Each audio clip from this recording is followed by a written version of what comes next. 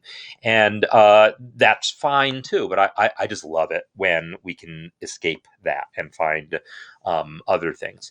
So one other comment I'll make about this is, again, similar to Kirk's piece, it's pretty much diatonic. There's I'm looking. I thought I remember there being. Oh no, that was a different piece. Even that it was his other piece that actually was in a different key that used an accidental in an interesting way.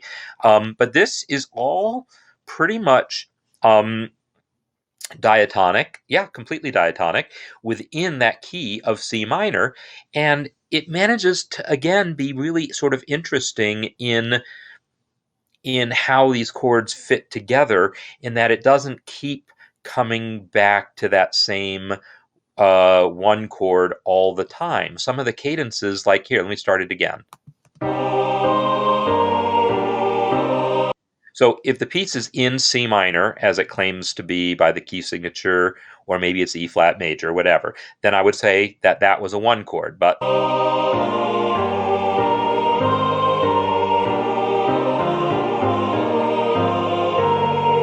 so this phrase ends on a G minor chord, ends on a 5 chord, but a minor 5 chord, and that's interesting.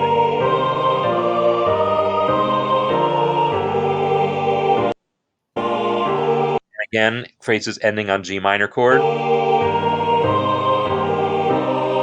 And again, ending on the C minor, but when it lands on that C minor, it doesn't feel that one-ish to me. And I guess this is the overall point that I would make. The way these sort of cadences end up on different places here causes me to not even be aware of a single key center. It feels like these chords, it feels more like a modal, a Renaissance style of using of these things, where different cadences are to different chords, but no single one of them establishes itself as the tonic.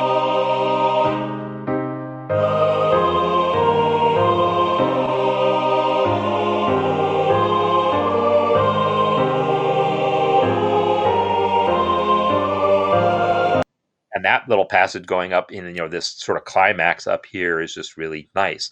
And yeah, I can keep looking at it and seeing these cadences that either go to G minor or that go to C minor, and so those are definitely the places it wants to keep coming back to. But its uses of things like that one climactic spot in there, in which there's basically a 4 chord happening here, an F minor chord, things like this are all to me interesting, and they lend the piece interest and its own unique color within the world of diatonic minor key songs. So yeah, beautiful, nice, love it. Um, so and yes, Colleen, welcome, glad you made it. So um, Andrew, I've looked at a little bit of Andrew's music here, and I'm going to look at another piece here. Well, actually, first I want to take a look at this piece, Jeff. Here, we looked at this briefly, and I don't know if Jeff is here.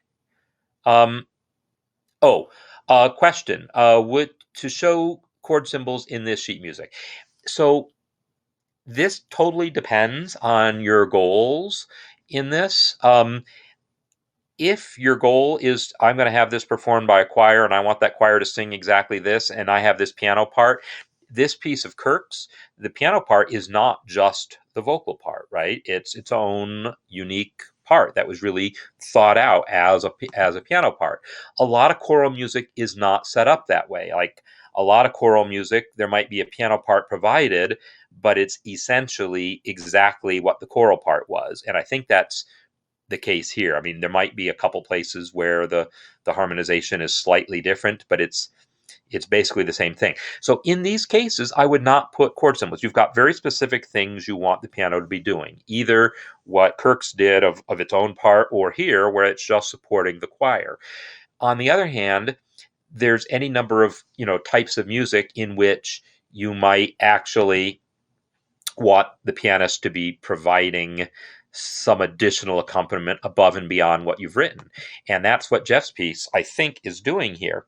Oh, yes, you're Jeff. Excellent. So cool. So Jeff, you've got some chord symbols here. So I don't know if you were thinking of also having a guitar accompany, or thinking the pianist might want to elaborate on what you've given him to play here. But what's happening here, when we talk about difference in colors here, now this is a totally different, everything about the vibe of what's going on here is totally different. So let's take a listen here.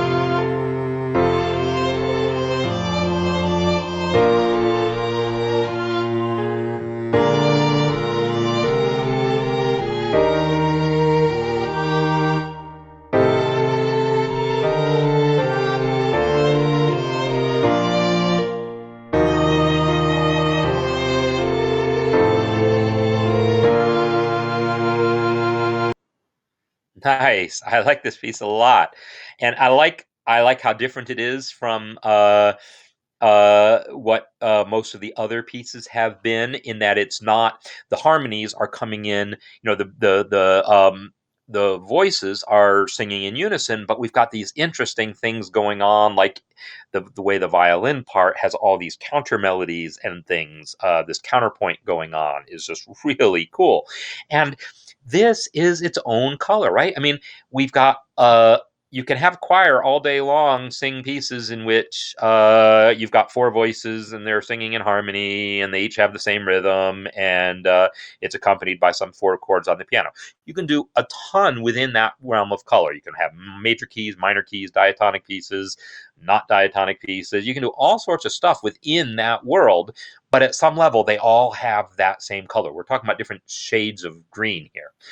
Now we're talking about a color that's not green at all. It's a totally different color, and a totally different valid color.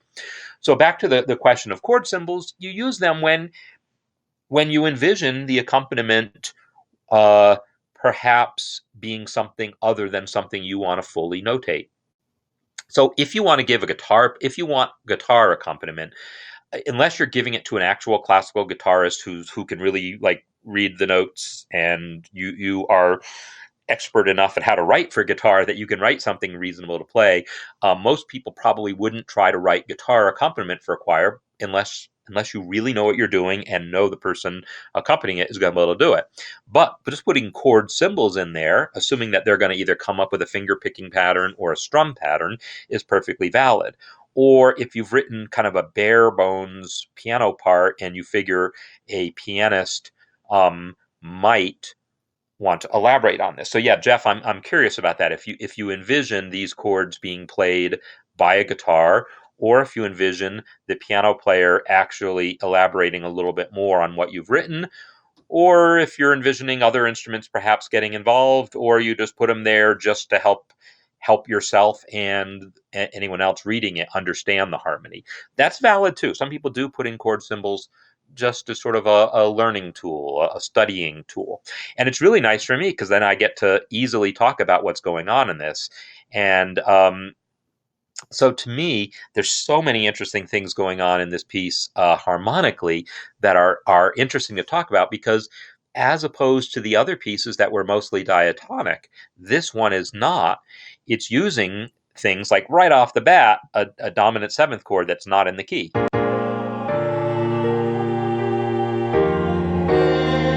And immediately it uses that dominant seventh to go to a 4 chord that only lasts for a second and then goes to a minor 4 chord, which anyone who's been following any of the stuff that I've been posting and doing videos about knows that is like, that's my jam, that minor 4 chord. So that minor 4 chord, and then with a sixth in the melody, you don't get any better than that. Although we have, interestingly, the violin, because the violin is coming in with essentially the same melody again, it actually has the major third on that, and I didn't even notice that. So somehow you got away with it.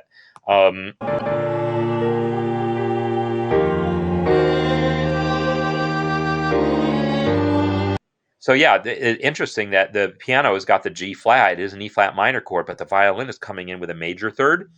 And the fact that I didn't notice that until now tells me that you can get away with it. And so, yeah, you totally can. So yeah, I will do that sometimes too. Write in the chord symbols, even if I then plan to completely write out my accompaniment, I will do that. And so, yeah, then he's got this G minor, but then he also is putting a flat 5 on it.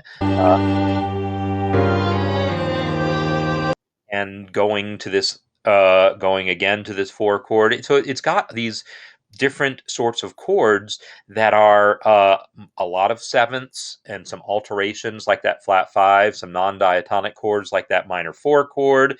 We have this lovely use of secondary dominance here.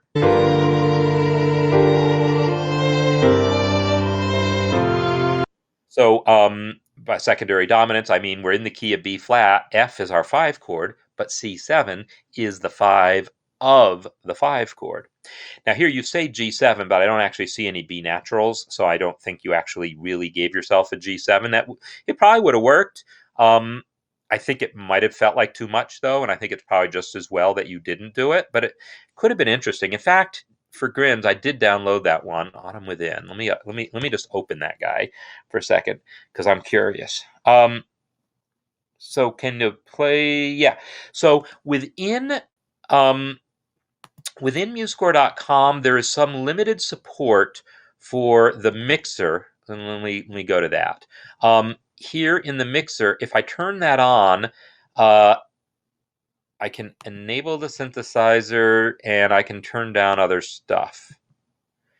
I think the mixer might only be available for MuseScore Pro, and I don't know if that means for the user of this, the reader of the score, or the uploader of the score. And they change this stuff every once in a while, what's Pro only and what's not. But I think this will now. Okay, obviously.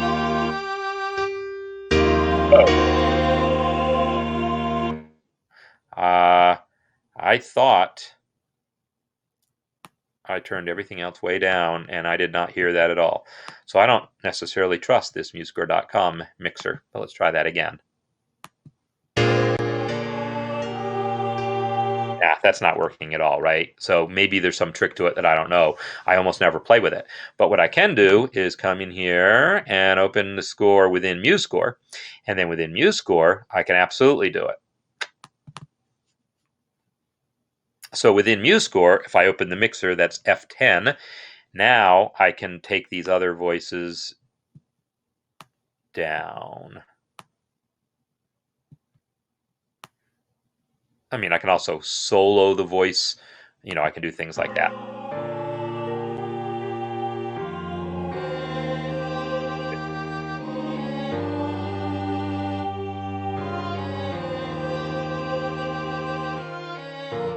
So there you go. So yeah, you can play with the mixer in there. F10 did it, or view mixer right there.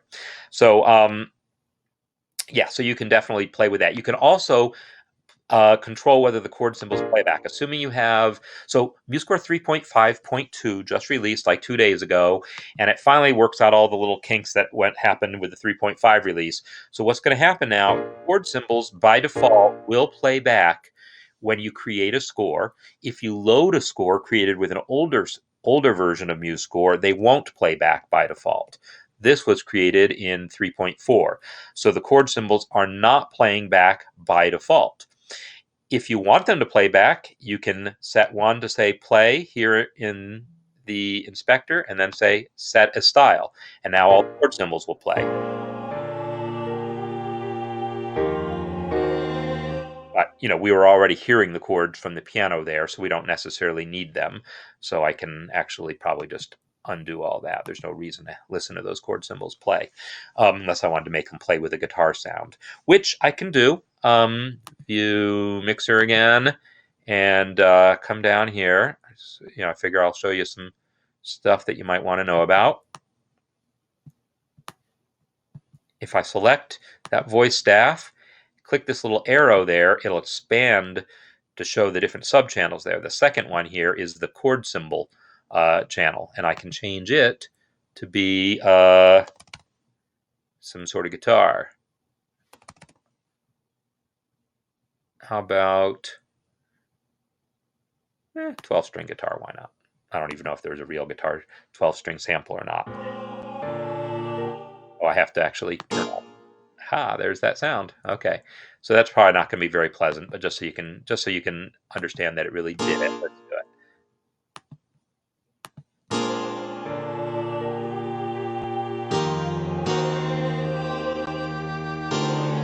So anyhow, it'll gladly play the chord symbols for you, or not, as you see fit.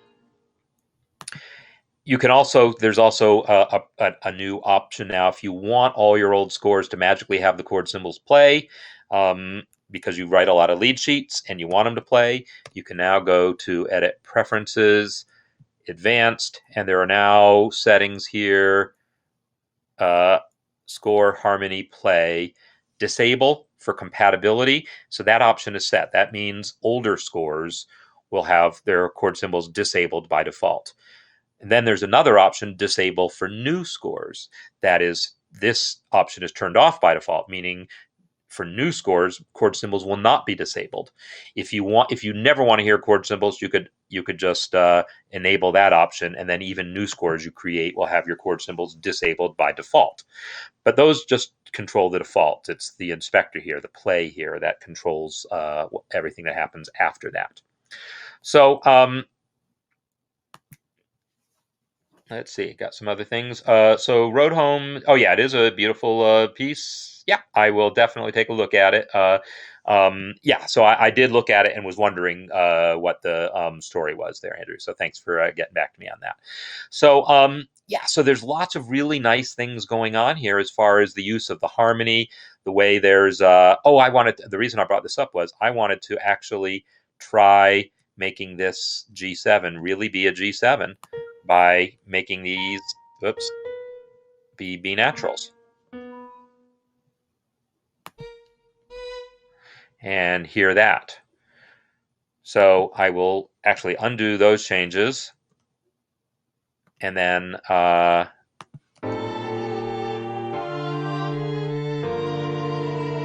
I like that line. I think it led to the B flat nicely, but I'll make all those changes again, that B natural again, and hear what it sounds like if it went to B natural. Oops. The violin. Let's try that again. Start a little earlier.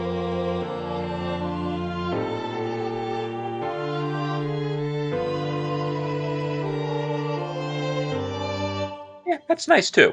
I could totally go either way on it, but I liked it with the B flat probably better. But then yeah, the E natural that gets introduced here is creating this sense of this C7 going to F, the secondary dominant. So the point is that we've got use of non-diatonic chords here that is a different language than pretty much than most of the other pieces that are much more diatonic.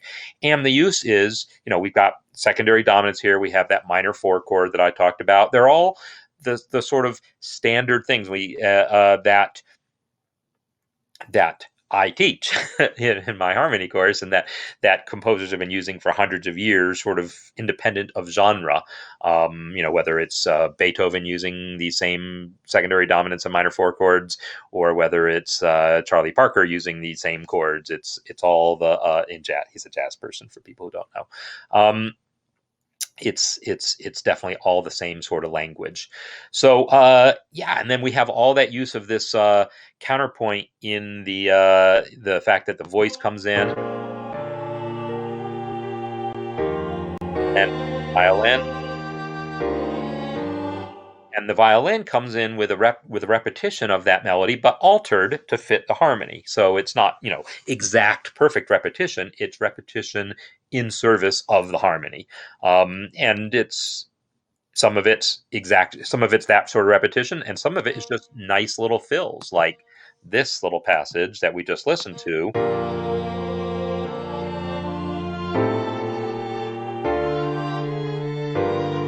Those oops, did I? Yeah, no, that's right. The Yeah, just these little eighth note lines in the violin part just create nice interest there. So yeah, so I like that this has got its own unique sort of thing happening. There's rhythmic interest to this piece, independent of what's going on with the melody, because the melody is, it's still that chorale style sort of thing, except it's not four part harmony. It's unison as far as the voices go, but it's still one syllable per word, and fairly traditional types of use of those rhythms. But all the rhythmic interest comes from the accompaniment on this piece, which is, the one of the most, one of the more well developed accompaniments of the pieces that we've seen submitted here. And that makes sense. If you're going to have well developed accompaniment like that, having four part harmony in the choirs, it's hard to have both going on in the same piece. And it can be just distracting. It's if you've got a lot of interest harmonically in the choir, you keep the accompaniment simple. If the choir is mostly doing unison, that gives you room to explore more interesting things in the accompaniment. And so that's what's going on here. So again, another color. When you hear the computer play these things back, it's not as maybe as impressive that it actually sounds different, but you give these to real musicians and hear the difference between how one version would sound with one choir and a different version, how one version would sound in a choir with the very simple accompaniment and how this would sound in a choir with this accompaniment. It's going to sound like, very, very different types of music. All right. So yeah, really nice job there. So I'm going to move on and look at Andrew's pieces. So yeah, you have the piece that you actually submitted here, Season of Mists, which is the actual autumn piece, and then you have the other piece, The Road Home. So I'm just going to play them both, and yeah, here we go.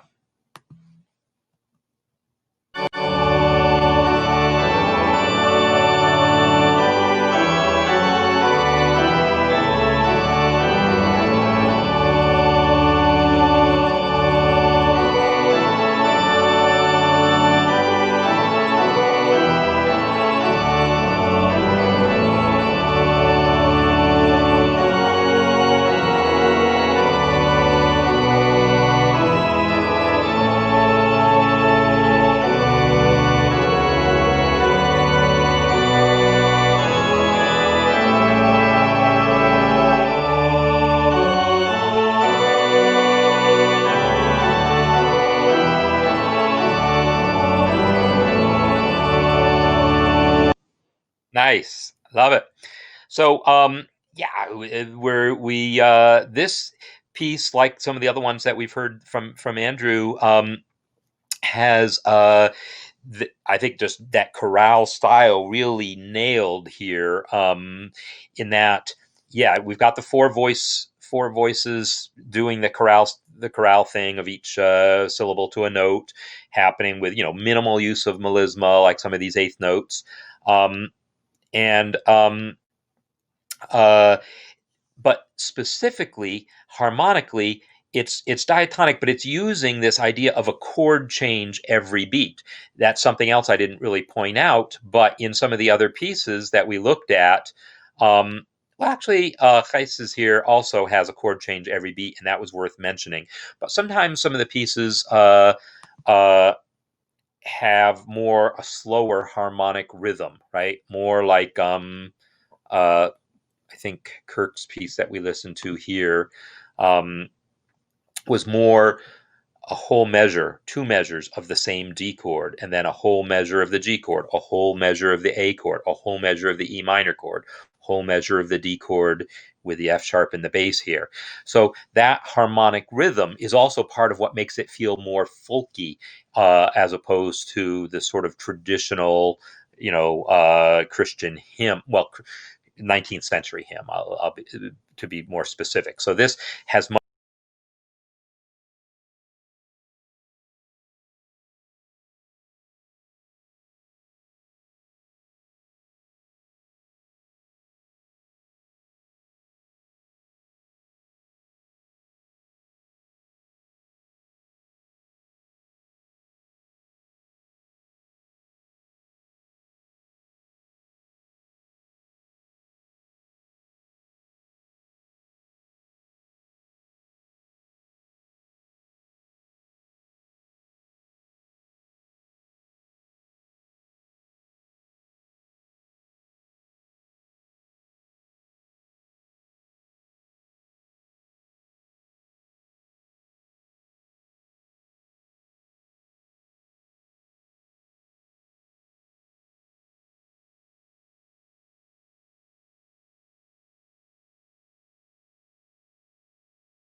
Adding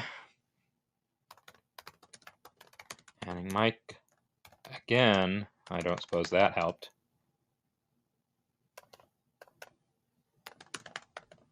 I don't suppose that helped. Yes? Ha! All right. Well, in that case, I'm talking. Yay. Okay.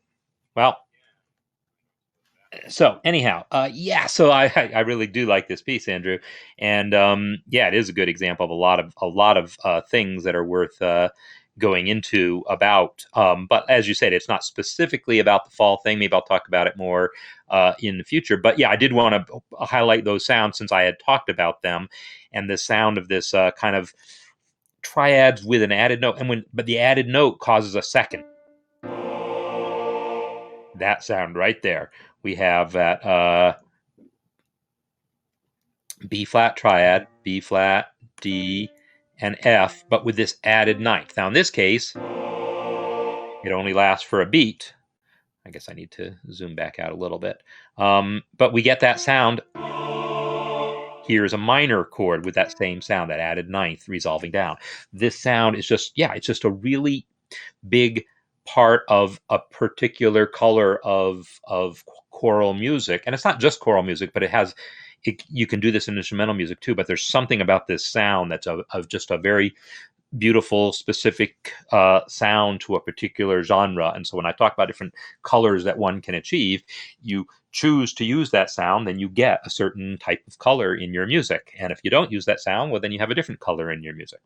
So yeah, I'll come back, talk more about this piece at some point in the future.